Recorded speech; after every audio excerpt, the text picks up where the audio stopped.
Hello everyone, welcome to Beyond Teaching. I am Aparna Kumari, your chemistry educator at Beyond Teaching. So हम class 10th की science की second chapter acid basis and salt discuss कर रहे हैं and last class में हमने जो है ये डिस्कस किया था कि हमारा जो पीएच होता है वो पीएच हमारे एवरीडे लाइफ में किस तरह से वो इम्पॉर्टेंट रोल जो है वो प्ले करता है, यानी कि जो पीएच का रोल होता है प्लांट एंड एनिमल्स लाइफ पे कैसा होता है, हमारे डाइजेस्टिव सिस्टम पे पीएच का क्या रोल है।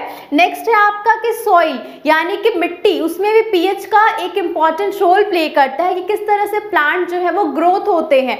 नेक्स्ट है आपका कि डिके ऑफ द टूथ यानी कि दांतों का सड़ना, ये भी एक पीएच फैक्टर पे ही जो है वो डिपेंड करता है। नेक्स्ट है आपका self defence by animals and plants through chemical warfare. So आज के क्लास में हम इन दो टॉपिक्स को कवर करने वाले हैं। First one is plants and animals and the second one is pH of the soil. So plant and animals में हम देख रहे हैं कि जो प्लांट एंड एनिमल्स है यानी कि दोनों ही क्या है, लिविंग ऑर्गेनिज्म है, यानी कि लिविंग ऑर्गेनिज्म के लाइफ में भी पीएच जो है वो काफ़ी इंपॉर्टेंट रोल प्ले कर रहा है, यानी कि इनके लाइफ में भी पीएच का एक अपना एक इम्पॉर्टेंस होता है।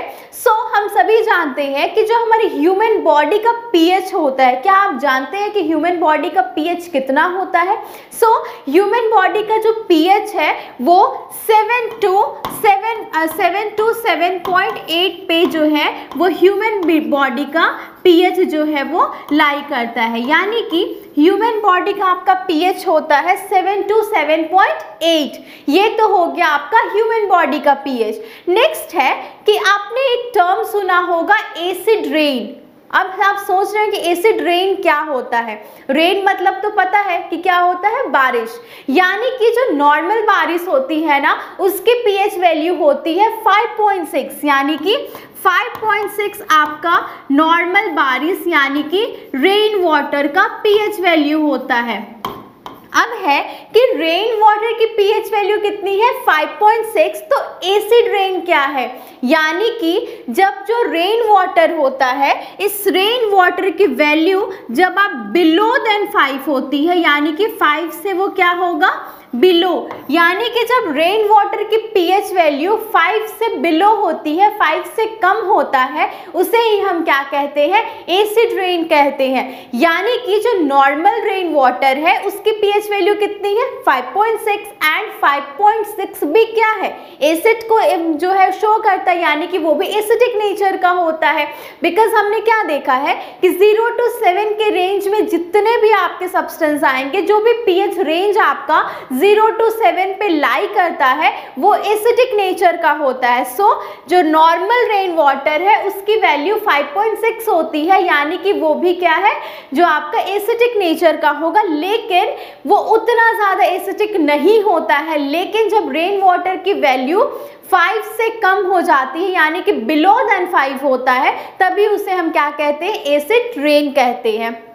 नेक्स्ट है कि हम ये जो टर्म यूज़ कर रहे हैं एसिड रेन, अब ये एसिड रेन कैसे मीन्स किस तरह से फॉर्म हो रहा है, इसके इफेक्ट्स क्या है, इसके डिमेरिट्स क्या है, इसे आप कंट्रोल कैसे कर सकते हो, तो ये हम डिस्कस करने वाले हैं। आप सभी ने देखा होगा कि हम सभी क्या करते हैं, फॉसिल फ्यूल्स को जलाते हैं, यानी कि जब ये फॉसिल फ्यूल्स जो है जब ये बर्न होता है, जलता है, तो इसमें से ना बहुत सारे oxides of sulphur, oxides of nitrogen, oxides of carbon, ये सारी चीजें जो है वो फॉर्म होती है। एंड ये जब ऑक्साइड्स यानी कि जो सल्फर डाइऑक्साइड हो गया, कार्बन डाइऑक्साइड हो गया, या फिर जितने भी नाइट्रोजन के ऑक्साइड्स होते हैं, ये सब क्या होते हैं कि एटमॉस्फेयर में जो है वो मिल जाते हैं। एंड एटमॉस्फेयर में एयर प्रेजेंट होता है। सो एयर जो है वो सिर्फ गैसेस ही नहीं, यानी कि एयर में आपका गैस के साथ वाटर वेपर भी प्रेजेंट होते हैं। सो ये जो वाटर वेपर के साथ जब ये oxides of sulphur, oxides of carbon, oxides of nitrogen जब ये मिक्स्ड होता है, तो ये बहुत सारे एसिड्स का फॉर्म करता है एंड ये सारे एसिड्स यानी कि जब ये वाटर में मिक्स हो गए एंड ये क्या होंगे कि जब ये वाटर इवोपरेट होता है तो इवोपरेशन के टाइम पे क्या होता है कि ये सारे एसिड तो आपके वाटर वेपर पे मिक्स्ड है एंड इवोपरेशन के टाइम पे ये सारे ऊपर जाते हैं एंड वहाँ कंडेंस्ड होकर के ये क्लाउड फॉर्म करते हैं। यानी कि जब ये वाटर वेपर जो है वो आपका इवोपरेट होते हैं तो ये सारे एसिड्स भी क्या हो रहे हैं, उसमें मिक्स हो रहे हैं एंड ये सब जा करके ऊपर कंडेंस्ड होते हैं एंड कंडेंस्ड होने के बाद ये क्लाउड फॉर्मेशन करते हैं यानी कि बादल बनता है। एंड नेक्स्ट क्या होता है कि क्लाउड फॉर्मेशन के बाद वो बारिश के टर्म पे जो है वो नीचे आते हैं। सो ये पानी यानी जो बारिश नीचे गिर रहा है तो इसके वाटर ड्रॉपलेट्स में ऑलरेडी क्या अवेलेबल है, एसिड्स प्रेजेंट है एंड इसे ही हम क्या कहेंगे, एसिड रेन कहते हैं। यानी कि वो जो वाटर ड्रॉपलेट्स है, जो रेन वाटर है उसमें एसिड्स प्रेजेंट है, उसे ही हम क्या कहेंगे, एसिडिक रेन कहते हैं। एंड ये पानी आपकी कहाँ गिरेगी, तो ये जमीन पे गिरती है या फिर लेक हो गया, जितने भी वाटर बॉडीज है वहां गिर रही है। तो क्या होगा कि जब ये बारिश जब नीचे, जब उसके बारिश की बूंदें जब नीचे आती हैं तो ये मिट्टी पे भी गिरती हैं। तो ये मिट्टी क्या होता है ना, ये भी आपका एसिडिक हो जाता है एंड मिट्टी जब एसिडिक होगा तो क्या होगा, मिट्टी की फर्टिलिटी कम हो जाएगी, वो प्लांट्स के ग्रोथ में उतना ज्यादा हेल्पफुल नहीं रहता। नेक्स्ट आप देखोगे कि आप यहाँ टर्म देख रहे हो एक्वेटिक लाइफ, यानी किस तरह से ये एसिड रेन जो होता है वो एक्वेटिक लाइफ को अफेक्ट करता है। क्या होता है कि जब एसिड रेन जो है वो बारिश के फॉर्म पे जब नीचे आता है एंड वो ये सारे जितने भी सी वाटर्स हो गए या फिर पॉन्ड्स हो गया, लेक्स हो गए, ये सब में जाते हैं तो जो भी एक्वेटिक लाइफ होते हैं यानी कि जितने भी आपके एक्वेटिक प्लांट्स हैं, एक्वेटिक एनिमल्स हैं, ये सारे क्या है, ये वाटर में रहते हैं। सो इनके लिए भी ये काफ़ी डेंजरस होता है। यानी कि एक तो इसकी वैल्यू जो है एक्वेटिक लाइफ में, यानी कि एक्वेटिक प्लांट हो गए, एक्वेटिक एनिमल्स हो गए, जब इसके पीएच रेंज यानी वाटर की पीएच रेंज जब 6 to 6.8 होती है, यानी कि 6 to 6.8 के पीएच रेंज में एक्वेटिक लाइफ जो होता है वो इजीली सरवाइव कर सकता है। लेकिन जैसे ही इसका पीएच रेंज आपका 5.6 एंड ऑल हो जाता है तब ये इसके लिए काफ़ी डेंजरस होने लगता है, यानी इनके लाइफ पे एक बड़ा डेंजर आ जाता है। एंड जब जो पीएच रेंज जो है वो 5 से कम यानी कि बिलो देन 5 होता है तब ये क्या होते हैं कि वहाँ एक्वेटिक जितने भी एनिमल्स है या फिर एक्वेटिक प्लांट्स है वो डेथ होने लग जाती है उनकी, यानी कि वो धीरे धीरे वो डेथ होने लग जाते हैं। क्यों? बिकॉज ये इस पीएच रेंज पे वो सरवाइव नहीं कर सकते।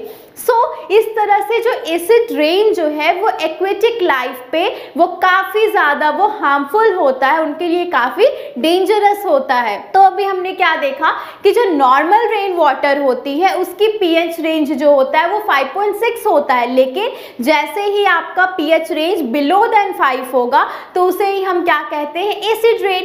एंड एसिड रेन क्यों फॉर्म हो रहा है? Because of the presence of oxides of sulphur, oxides of nitrogen, oxides of carbon, यानी कि इन सारे गैसेस के जितने भी ऑक्साइड्स होते हैं उनकी वजह से एसिड रेन बन रहा है। हमने पढ़ा है ना कि जितने भी आपके नॉन मेटल्स होते हैं उनके ऑक्साइड्स का नेचर कैसा होता है, तो जितने भी आपके नॉन मेटल्स हैं यानी जितने भी नॉन मेटल्स ऑक्साइड्स होते हैं वो एसिडिक नेचर के होते हैं।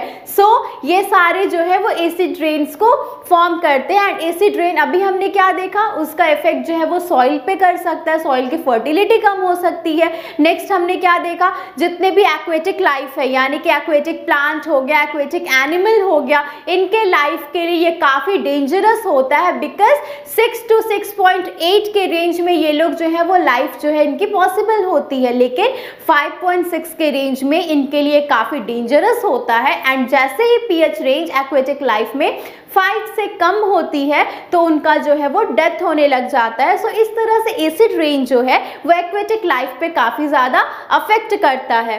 नेक्स्ट है कि ये सिर्फ एक्वेटिक लाइफ ही नहीं बल्कि हमारे जितने मॉन्यूमेंट्स हैं, आप लोगों ने देखा जितने भी हिस्टोरिकल मॉन्यूमेंट्स हैं सच एज ताजमहल, आप देखते होंगे कि जो ताजमहल है वो डे बाय डे ना उसकी कलर पेल होती जा रही है, यानी कि वो उसके ऊपर आप देखते थोड़ा येलोइश टाइप कलर दिख रहा है। तो ऐसा क्यों हो रहा है? उसका कलर फेड हो रहा है। ताजमहल का क्यों हो रहा है? Because of the acid rain. यानी क्या होता है, एसिड रेन की वजह से ताजमहल का भी कलर जो है वो डे बाय डे जो है वो खराब होता जा रहा है। सिर्फ ताजमहल ही नहीं, जितने भी आपके मॉन्यूमेंट्स हैं वो सब भी जो है एसिड रेन की वजह से खराब होते हैं। अब हम एक इक्वेशन के थ्रू देखते हैं किस तरह से जो है वो नॉन मेटेलिक ऑक्साइड फॉर्म होता है एंड वो एसिड रेन को कॉज करता है। हमने क्या देखा कि जब हम फॉसिल फ्यूल्स को बर्न करते हैं, यानी कि जब वो फॉसिल फ्यूल्स आप जलाते हो तो उसमें से क्या रिलीज होता है? Carbon dioxide gas.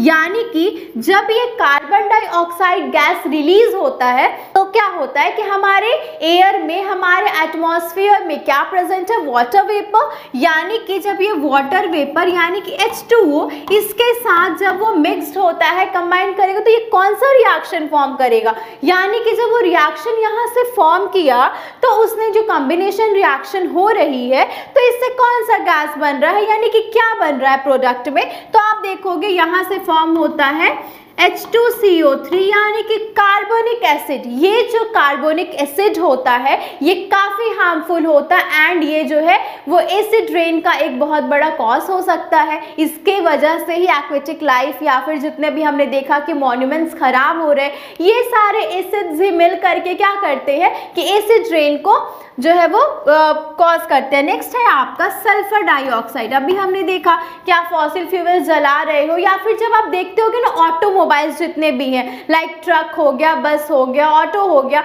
जब ये चलते तो उसमें से ब्लैक स्मोक्स निकलते, तो वो एक्चुअली उसमें से भी बहुत सारे ऑक्साइड्स निकल रहे, लाइक ऑक्साइड्स ऑफ सल्फर है, ऑक्साइड्स ऑफ नाइट्रोजन है। तो ये सारे जब वाटर वेपर से कंबाइन करेंगे तो क्या होता है, ये फॉर्म करते हुए ये एसिड्स को, एंड ये सारे एसिड्स जो है वो काफ़ी हार्मफुल होते हैं एंड ये काफ़ी अफेक्ट करते हैं हमारे लाइफ पे। ये जो सल्फर डाइऑक्साइड है जब ये वाटर वेपर से आपका रिएक्ट करेगा तो क्या फॉर्म करेगा?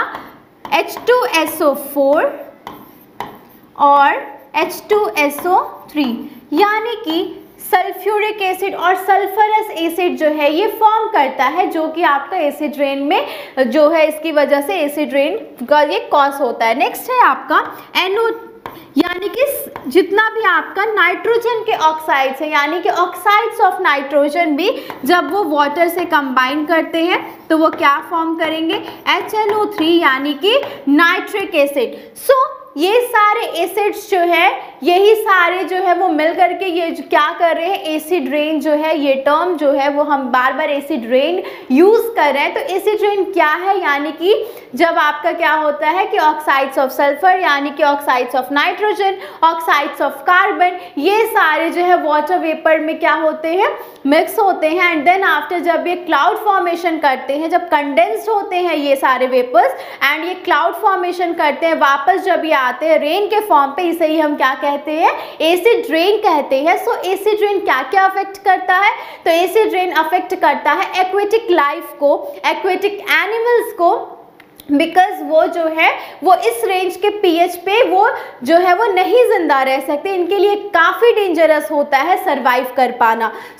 ये तो हो गया। नेक्स्ट हमने क्या देखा, जितने भी मॉन्यूमेंट्स हैं उनके कलर्स डे बाय डे खराब होते जा रहे हैं।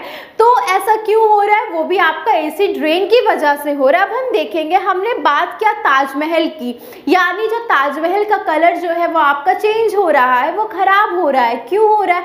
बिकॉज ताजमहल किस चीज़ का बना है? मार्बल्स का बना है। एंड मार्बल का अगर आप केमिकल फॉर्मूला देखोगे तो क्या होता है? तो मार्बल आपका केमिकल नेम क्या है? Calcium carbonate. And what is the chemical formula of calcium carbonate? तो वो होता है CaCO3।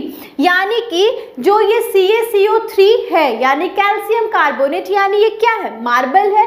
तो इसमें जब एसिड ने रिएक्ट किया लाइक H2SO4, ये भी क्या है? Sulphuric acid. तो सल्फ्यूरिक एसिड जब ये कैल्शियम कार्बोनेट यानी कि मार्बल से रिएक्ट करता है तो ये क्या फॉर्म करेगा? ये आपका फॉर्म करेगा CaSO4 यानी कि कैल्शियम सल्फेट। इसके साथ ही बनेगा carbon dioxide gas and water. तो इस तरह से जो ये प्रोडक्ट यानी कि कैल्शियम सल्फेट बन रहा है, कार्बन डाइऑक्साइड गैस रिलीज हो रही है and water as a product हमें फॉर्म हुआ। तो क्या होता है कि ये जब चीज़ें जब फॉर्म हो रही है एंड इसकी वजह यानी कैल्शियम सल्फेट, यही सब की वजह से क्या हो रहा है कि मार्बल का कलर जो है वो डे बाय डे जो है वो खराब होता जा रहा है एंड इसकी वजह से ही जो ताजमहल का कलर है वो चेंज हो रहा है। सो अब हम बात ये आती है किस तरह से आप एसिड रेन के इफेक्ट को कम कर सकते हो। यानी कि एसिड रेन जो है वो एक बहुत बड़ा प्रॉब्लम है, बिकॉज ये सिर्फ आपके एक्वेटिक लाइफ, एक्वेटिक प्लांट ही नहीं बल्कि मॉन्यूमेंट्स एंड हम ह्यूमन के लाइफ में भी ये काफ़ी ज़्यादा डेंजरस हो सकता है। सो दैट कि हमें क्या करना चाहिए कि जितने भी व्हीकल्स है उसका यूज़ हमें थोड़ा कम करना चाहिए। हो सकता है ना कि हम हमेशा जहाँ बाइक, स्कूटी ये सब की यूज़ करते तो आप नॉर्मल साइकिल्स की यूज़ जो है वो किसी सामने जगह जाने के लिए कर सकते हो। जहाँ 10 लोग जो है वो 10 अलग अलग कार्स में, पार्टीज में जा रहे हो, तो ऐसा भी हो सकता है कि फैमिली, अगर एक ही फैमिली के 10 लोग जो है वो अलग अलग कार्स का यूज़ करें तो वहाँ आप एक सिंगल कार में आप एडजस्ट करो या फिर 2 या 3, यानी कि आप व्हीकल्स को कम यूज़ करो। इसके साथ ही फॉसिल फ्यूल्स जब आप बर्न कर रहे हो तो उसके एक लिमिट अमाउंट में बर्न करो, उसके जगह आप LPG का यूज़ कर सकते हो। तो इस तरह से हम चेंज करके अपने इन्वायरमेंट को भी सेफ रह सकते हैं, हमारे ह्यूमन लाइफ भी अच्छे से रह सकता है एंड हमारे एक्वेटिक लाइफ, जितने भी एनिमल्स हो गए, प्लांट्स हो गया, हमारा मॉन्यूमेंट्स हो गया, यानी कि हमारा पूरा इन्वायरमेंट जो है इस वजह से अच्छे से रह सकता है। तो ये हमने पढ़ा कि जो है यानी कि एसिड रेन क्या होता है, एसिड रेन के इफेक्ट्स क्या क्या, वो किस तरह से हमारी लाइफ पे अफेक्ट करता है। नेक्स्ट हम बात करेंगे कि जो ये हमने क्या देखा कि इम्पोर्टेंस हमारे एवरीडे लाइफ में पीएच का कैसा है। यानी कि हमने इसी से ना पता किया कि हमारी बॉडी का जो रेंज होता है वो 7.7 to 8 को फॉर्म करता है। नेक्स्ट है आपका कि जो भी आपका एसिड रेन है उसकी वैल्यू अगर 5 से कम यानी बिलो देन 5 होगी तो एसिड रेन होगा। नेक्स्ट हम देखेंगे किस तरह से what is the pH of the soil in your backyard, यानी किस तरह से मिट्टी का पीएच जो है वो वैल्यू करता है, यानी कि मिट्टी के पीएच से हमें क्या लेना है। सो जितने भी आप प्लांट देखते हो, प्लांट के ग्रोथ में भी ना पीएच जो है वो काफी इंपॉर्टेंट रोल प्ले करता है। किस तरह से आप देखते होगे जनरली कि ना प्लांट्स के पत्ते, यानी प्लांट क्या होता है वो बढ़ तो रहा है, आप उसमें न्यूट्रिएंट सारे डाल रहे हो, मिट्टी अच्छी है एंड इसके साथ आपने फर्टिलाइजर भी ऐड किया, बट फिर भी प्लांट जो है वो ग्रो नहीं कर पा रहा, उसके जितने भी लीव्स होते हैं वो झड़ने लग जाते हैं। और क्या आपको चेंजेस नजर आता है कि जो प्लांट होते हैं उसके लीव्स के आप देखना कलर चेंज होता है, वो येलो कलर होने लगता है एंड वो पत्ते जो है वो गिरने लग जाते हैं। जबकि आप उसमें पानी दे रहे हो, उसमें सॉइल्स है, उसमें आप जितने भी फर्टिलाइजर है या फिर जितने भी न्यूट्रिएंट्स प्लांट को चाहिए वो आप सारा कुछ डाल रहे हो, फिर भी वो प्लांट जो है वो आपके अकॉर्डिंग ग्रो नहीं कर पा रहा है, उसके पत्ते गिर रहे हैं, वो पीले हो रहे हैं। क्यों? बिकॉज इसका एक वजह उसका पीएच भी हो सकता है, यानी कि पीएच की वजह से भी प्लांट जो है वो सही से ग्रो नहीं कर पाता है। आप देखे होंगे कि क्या होता है ना, प्लांट जो होते हैं जब उसके पत्ते पीले होकर के गिरने लग जाते हैं, आप देखना कि वो उनके पत्तों में ना पीलापन होता है, बीच में हल्का ब्राउनिश हो जाता है एंड वो गिरता है बहुत ज़्यादा। तो इसका एक कारण जो है वो ये भी हो सकता है कि उसकी मिट्टी जो है उसका पीएच रेंज काफ़ी एसिडिक को ये मीन्स शो करता हो, यानी वो काफ़ी एसिडिक हो गया हो। तो आप क्या करो कि जब भी आप प्लांट देखो कि इस टाइप से कुछ हो रहा है तो आप क्या करो, वहाँ उस मिट्टी की पीएच को चेक करो। यानी कि जब मिट्टी की पीएच आपकी 7 से कम होती है, यानी कि बिलो देन 7 जब उसकी पीएच वैल्यू होगी तो वो मिट्टी क्या होगा, एसिडिक होगा, यानी 6 to 7 के रेंज पे ना प्लांट वो सही से ग्रो कर सकता है। लेकिन जब आप देखोगे 6 से जब उसकी पीएच कम होने लग जाती है तो वो उसकी मिट्टी काफ़ी एसिडिक हो जाती है। अब है कि मिट्टी के आप एसिडिक को कैसे कम करोगे, तो आप उसमें बेकिंग सोडा डाल सकते हो। तो बेकिंग सोडा का यूज़ करके ना आप उसके एसिडिक इफेक्ट को जो है वो कम कर सकते हो, उसके पीएच को बैलेंस कर सकते हो। यानी कि आप जब उसे बेकिंग सोडा ऐड करोगे तो क्या होगा कि उस सॉइल का जो एसिडिटी है वो कम होगा, वो पीएच जो है उसका बैलेंस्ड हो जाएगा एंड वो प्लांट के ग्रो में काफ़ी ज़्यादा हेल्प करता है। कभी कभी आप ये भी देखोगे कि वो पत्ते जो है ना हल्के वाइटिश कलर के हो रहे, वो बढ़ भी रहे हैं एंड उसके पत्ते पत्ते गिर भी नहीं रहे, तो हो सकता है वहाँ आपके आयरन डिफिशियंसी की वजह से भी वो पत्ते जो है वो उस कलर पे शो कर सकते हैं। सो अब है कि जब वो काफ़ी ज़्यादा बेसिक नेचर का हो गया है मिट्टी, तो अब आप क्या करोगे, तो आप उसमें ना देखना आप जो है वो फार्मर्स ना सल्फर ऐड करते हैं, बिकॉज वो जब मिट्टी में सल्फर डालते हैं ना, इस वजह से वो सल्फ्यूरिक एसिड में क्या कन्वर्ट हो जाता है एंड वो मिट्टी को क्या करता है, काफ़ी ज़्यादा न्यूट्रलाइज कर देता है। सो जब वो आपकी मिट्टी काफ़ी ज़्यादा बेसिक हो जाती तो उस टर्म पे हम लोग सल्फर ऐड करके मिट्टी के पीएच को बैलेंस कर सकते हैं। लेकिन जब आपकी मिट्टी काफ़ी ज़्यादा एसिडिक होती है तो उस टर्म पे जो है हम लोग बेकिंग सोडा का यूज़ करते हैं, ताकि हम अपने सॉइल के पीएच को जो है वो बैलेंस रख सके। एंड मिट्टी जो होती है जब वो 6 to 7 के रेंज में होती है तो प्लांट के ग्रोथ में काफ़ी ज़्यादा हेल्पफुल होती है एंड प्लांट जो है वो अच्छे से ग्रो हो सकता है। सो आज के क्लास में हमने क्या देखा, किस तरह से पीएच जो है वो हमारे लाइफ में जो है वो एक इम्पॉर्टेंट रोल प्ले कर रहा है। यानी कि हमने एसिड रेन के बारे में आज पढ़ाई की कि एसिड रेन क्या होता है, यानी कि जब भी आपके oxides of carbon, oxides of sulphur, oxides of nitrogen, ये सारे जो है अगर वाटर वेपर में प्रेजेंट होते हैं, देन क्या होता है, जब क्लाउड फॉर्मेशन के टाइम पे ये सब भी वहाँ प्रेजेंट होंगे एंड रेन वाटर के टर्म पे जब ये नीचे आते, इसे ही हम क्या कहेंगे, एसिड रेन कहते हैं। एंड एसिड रेन कहाँ इफेक्ट करता है, तो एसिड रेन जो है एक्वेटिक लाइफ, एक्वेटिक एनिमल्स या फिर हमारे सॉइल पे, इसके साथ ही जितने भी मॉन्यूमेंट्स हैं, इन सब के कलर्स पे यहाँ पे एसिड रेन जो होता है बहुत ज़्यादा अफेक्ट करता है। तो आप इससे कंट्रोल कैसे कर सकते हो, तो हम लेस फॉसिल फ्यूल्स को बर्न करके या फिर आप ऑटोमोबाइल्स को थोड़ा कम यूज़ करके, इस तरह से करके जो है हम अपने इन्वायरमेंट को भी बचा सकते हैं एंड एसिड रेन जो है इसकी वजह से ज़्यादा फॉर्म नहीं होगा, तो हमारी लाइफ भी जो है वो सेफ रह सकती है एंड हमारे एक्वेटिक लाइफ को भी हम अच्छे से सेफली रख सकते हैं। सो नेक्स्ट हमने क्या देखा कि पीएच किस तरह से सॉइल के लिए बहुत ज़्यादा अफेक्ट कर रहा है। तो सॉइल जो होती है जब वो 6 to 7 के रेंज में होती है तो प्लांट जो होते हैं वो सही से ग्रो कर पाते हैं, लेकिन जब उनका पीएच 6 से कम होता है उस टर्म पे मिट्टी जो होती है वो काफ़ी एसिडिक हो जाती है एंड वहाँ पे हम जो है वो किस चीज़ का यूज़ करेंगे, तो हम जो बेकिंग सोडा का यूज़ करके मिट्टी की जो पीएच को बैलेंस रख सकते हैं। एंड जब आपकी मिट्टी जो है वो काफ़ी ज़्यादा बेसिक हो जाती है तो उस टर्म पे हम सल्फ़र का यूज़ करते हैं, बिकॉज सल्फ़र जो है वो सल्फ्यूरिक एसिड के टर्म पे कन्वर्ट होके उस मिट्टी के पीएच को बैलेंस कर देता है। सो आगे की फर्दर टॉपिक्स को हम अपने नेक्स्ट क्लास में डिस्कस करेंगे। Thank you and have a nice day.